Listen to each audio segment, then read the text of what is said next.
Hey, g'day.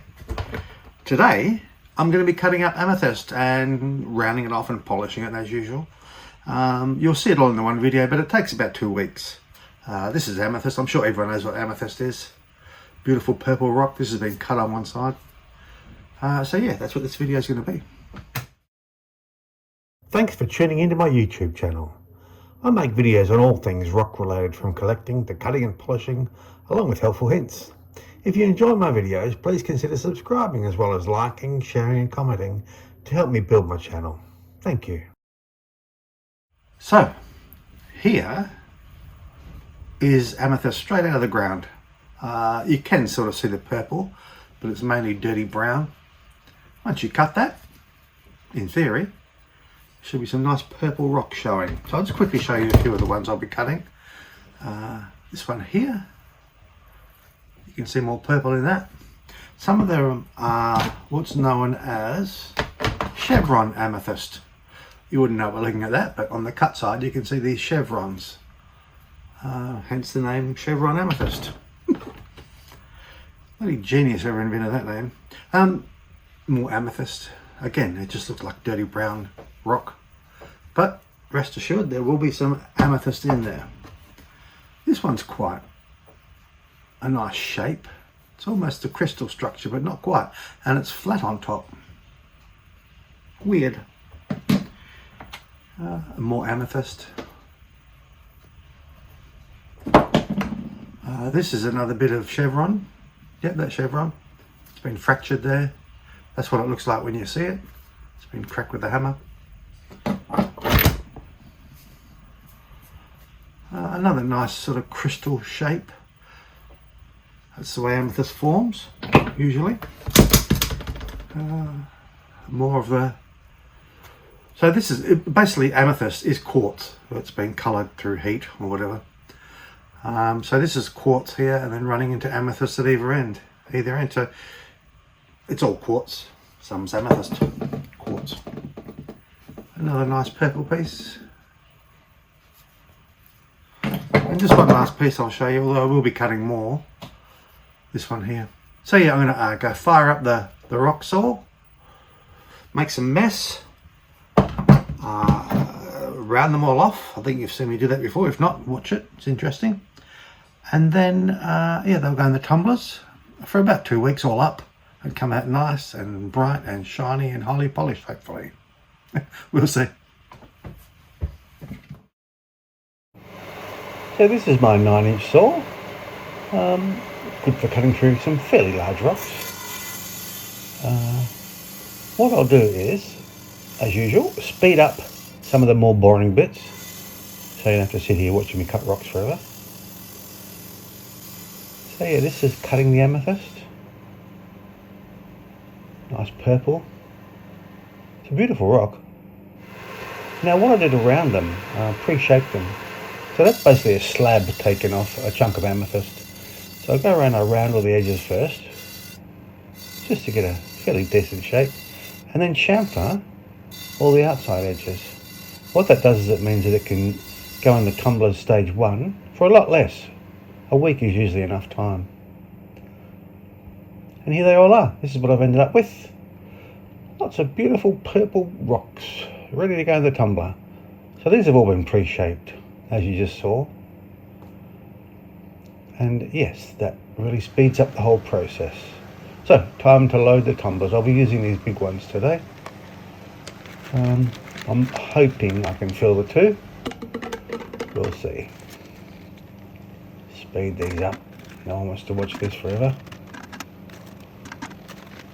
So yeah, I have more detailed videos showing the whole tumbling process. This is just like a review. I'll have a link to a better detailed view at the end of this one. Now, not quite enough to fill another of the big tumblers. So I've got a little 3-pound tumbler here. I'll take some out and put them into that one.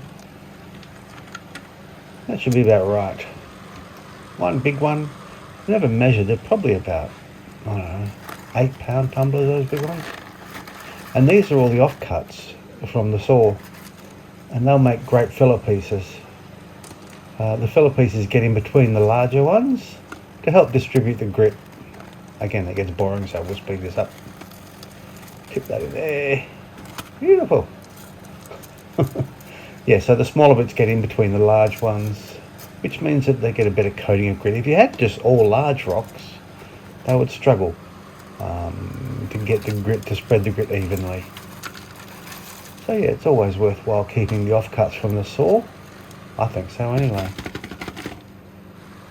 A lot of people will use filler rocks or even plastic filler pieces, but I figure, why waste those offcuts? Now, stage 1 will be number 46 grit. Most people would probably use about an 80 grit.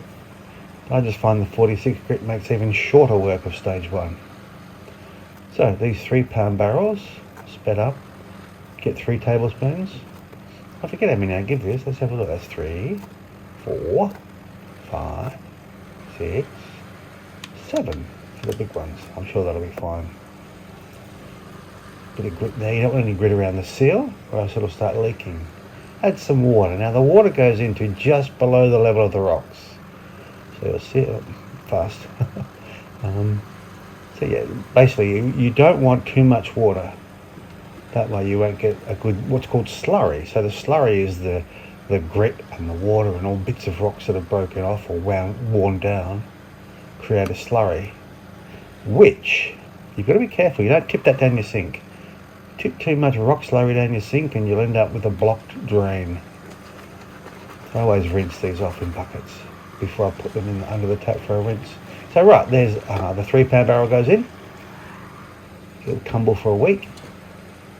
And now the lid on these are fairly complex compared to the standard ones. This is a homemade.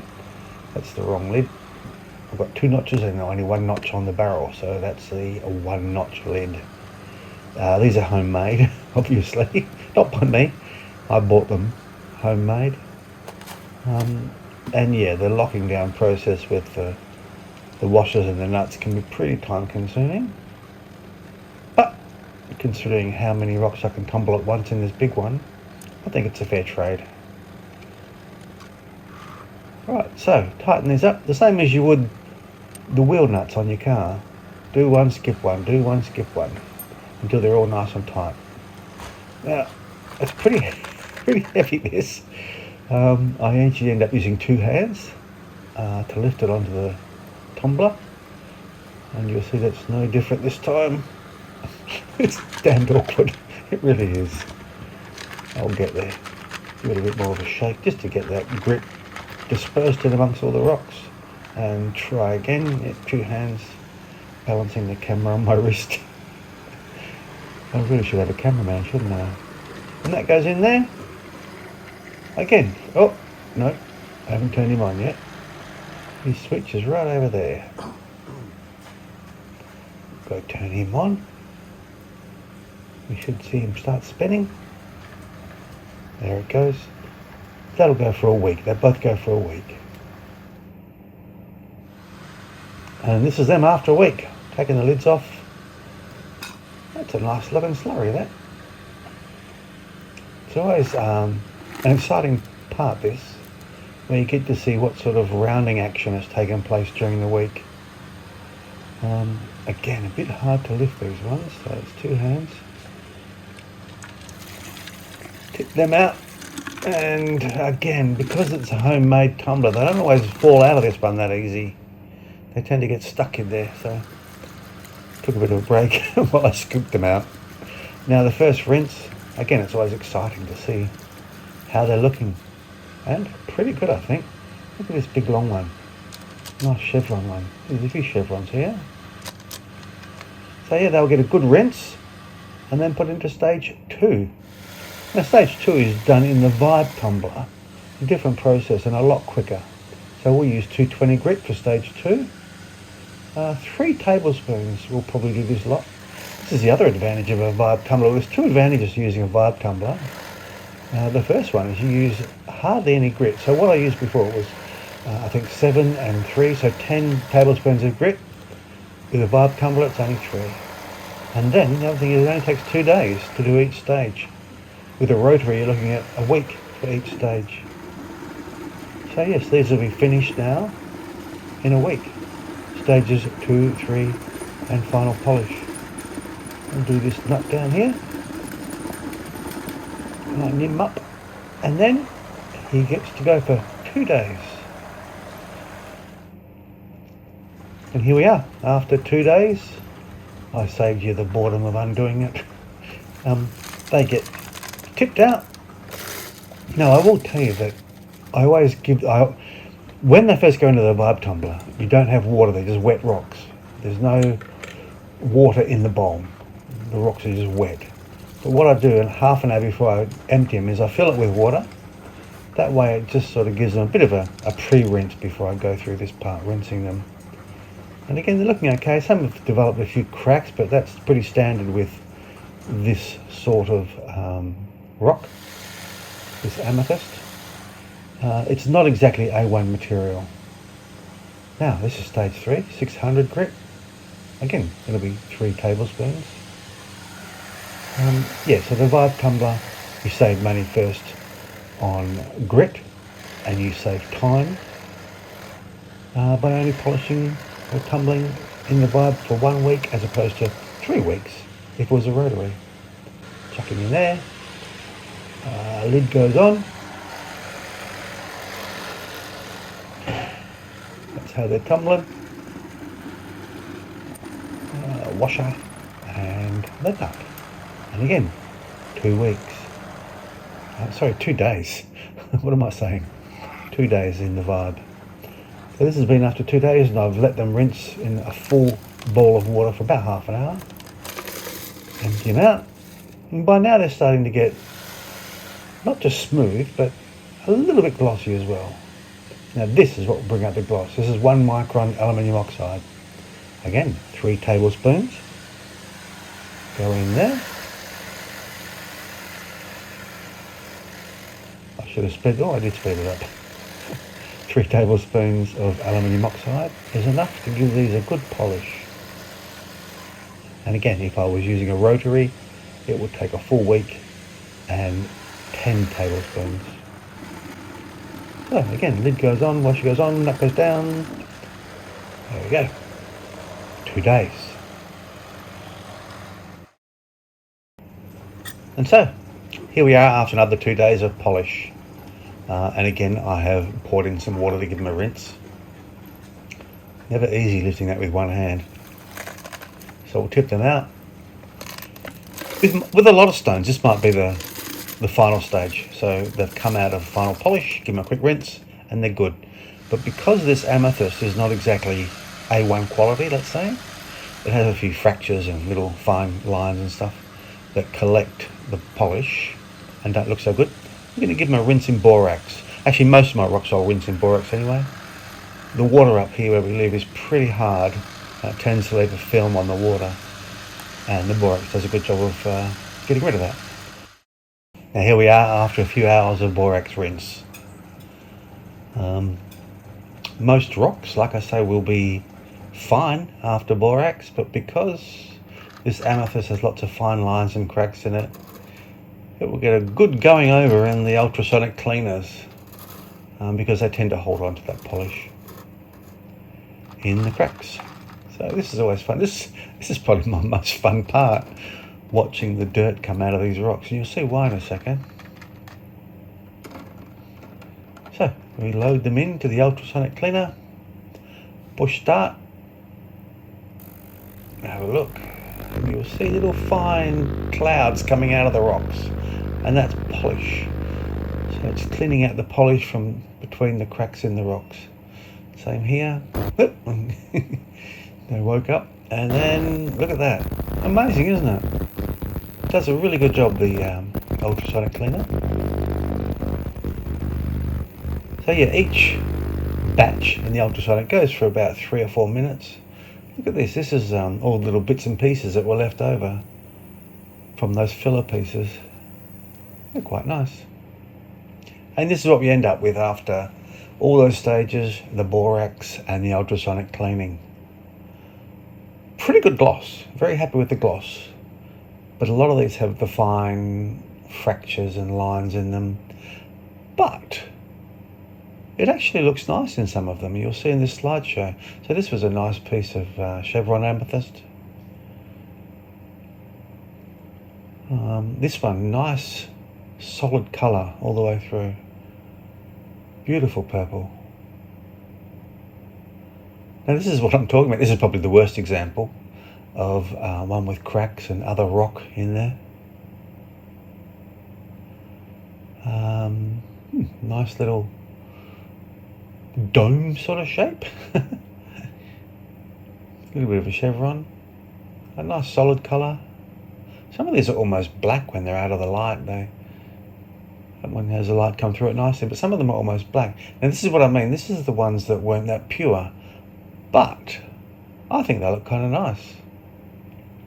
So it has all those brown fractures all the way through the amethyst. And this is quite unique too. Bit of the host rock. Another bit of chevron. Yeah, like I say, I'm very happy with the gloss level. And amethyst, oh look at that. Amethyst always does gloss well. So that's a host rock on the side there. So the amethyst crystals would have grown. It might have been inside a geode, I expect. Growing along, and that grey bit was the host rock, the rock that the amethyst grew on. There's a few pieces like that. This is another one of those ones with the brown bits running through the amethyst. It's glossy. It just looks a bit weird. Well, which is a good thing, I think.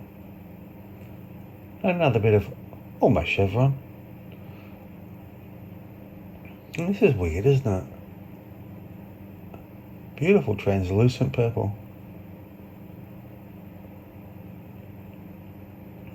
Another bit of chevron. I have to excuse my dirty thumbnails. Part and parcel for cutting and tumbling your own rocks. This is another one with a bit of the host. That grey brown. I really enjoyed the contrast between the beautiful pink gloss and the dull brown. Another one of those ones with the brown lines running through it. The dirty fractures, I guess you'd call them. But it's glossy enough. Another bit of chevron.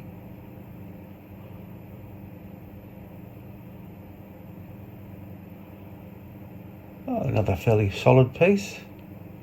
Quite nice. So yeah, I basically decided about 2 weeks ago that I didn't have enough colourful rocks in my collection. They was browns and reds and yellows. So I did a batch of amethyst, this lot.